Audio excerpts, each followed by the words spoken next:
Hello everyone, আসসালামু আলাইকুম। This is me Jihadi from Jihadi Coffeewala. আজকে আপনাদের সবাইকে বানিয়ে দেখাবো মকা ক্যাফে মকা আর chocolate coffee. Mocha basically chocolate base milk coffee. এক্ষেত্রে অনেকে চকলেট পাউডার ব্যবহার করতে পারেন, অনেকে কোকো পাউডার ব্যবহার করতে পারেন, অনেকে হচ্ছে যে মকার সাথে চকলেট সস ব্যবহার করতে পারেন, চকলেট সিরাপ ব্যবহার করতে পারেন। চকলেট বেস, মোট কথা কফিতে আপনি চকলেটের ফ্লেভার আনার জন্য চকলেট বেস যা কিছু ইচ্ছা আপনি ব্যবহার করতে পারেন।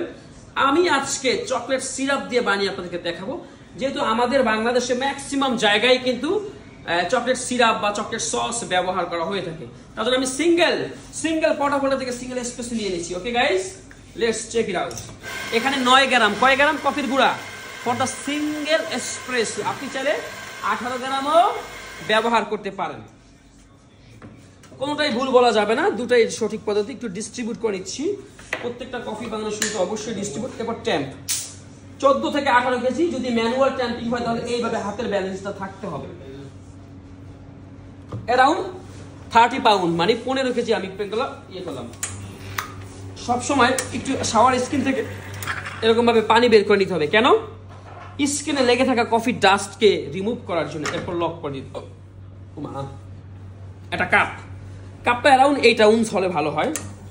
তারপর হচ্ছে এসপ্রেসো 25 থেকে 30 সেকেন্ডে বের হবে, যেটা আমাদের দেশ মানে 25 থেকে 30 ml for the single espresso, এবং ডাবল হয় 50 থেকে 60 ml। আর বিদেশে অনেকে 18 গ্রাম থেকে 36 ml এসপ্রেসো বের করতে পারে। এক এক জায়গায় এক এক নিয়মে বানানো হয়, তবে মেকিং রেশিও অ্যাকচুয়াল 1:2 আর আমরা বানাই 1:3। এর জন্য আমি 20 থেকে 30 ml চকলেট সিরাপ দিয়ে দিলাম। কয় ml? 20 থেকে 30 ml। এখন এই দুইটা জিনিসকে আমাকে একটু ভালো করে মিক্সিং করে নিতে হবে। দুজন বারিস্তা হলে ভালো, একজনে মিক্সিং করবে আরেকজনে মিল্ক স্টিমিং করবে। যেহেতু আমি গরিব একাই, সো এখানে আমাকে আসলে সাহায্য করার মতো কেউ নেই ক্যামেরাম্যান ছাড়া। লা হাওলা ওয়ালা কুওয়াতা ইল্লা বিল্লাহিল আলিয়্যিল আযীম। এখন আমরা মিল্ক স্টিম। আচ্ছা, এটা কি দুধ নাকি দীপু ভাই? এটা কি দুধ?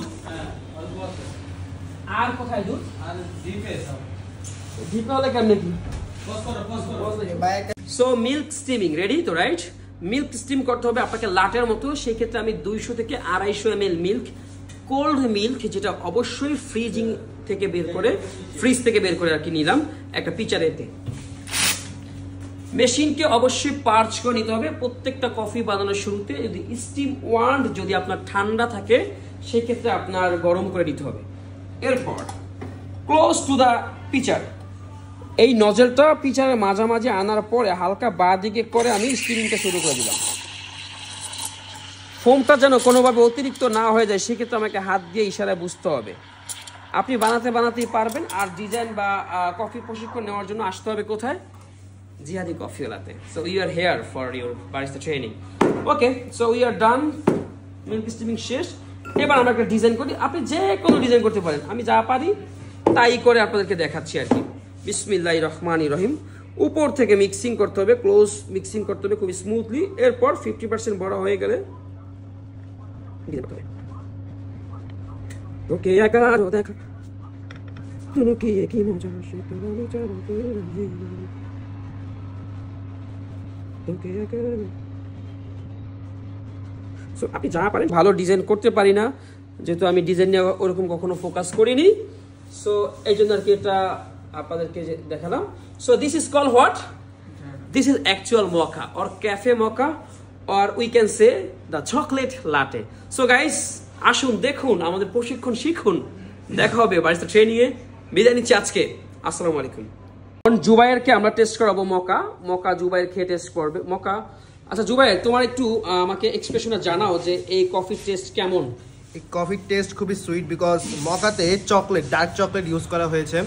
মকা হচ্ছে দুই ধরনের, একটা হচ্ছে হোয়াইট চকলেট মানে হোয়াইট মকা, একটা হচ্ছে ডার্ক মকা। তো ডার্ক মকাতে ডার্ক চকলেট এবং হোয়াইট মকাতে হোয়াইট চকলেট। সো আমরা সকলে জানি যে চকলেট কিন্তু সুইট হয়, যার কারণে অন্যান্য কফির তুলনায় এই কফিটা একটু সুইট বেশি। যারা কিনা কফি তিতা বাদ দিয়ে সুইট পছন্দ করে তাদের জন্য mocha best. Okay, nice, thank you so much. Okay, enjoy your coffee.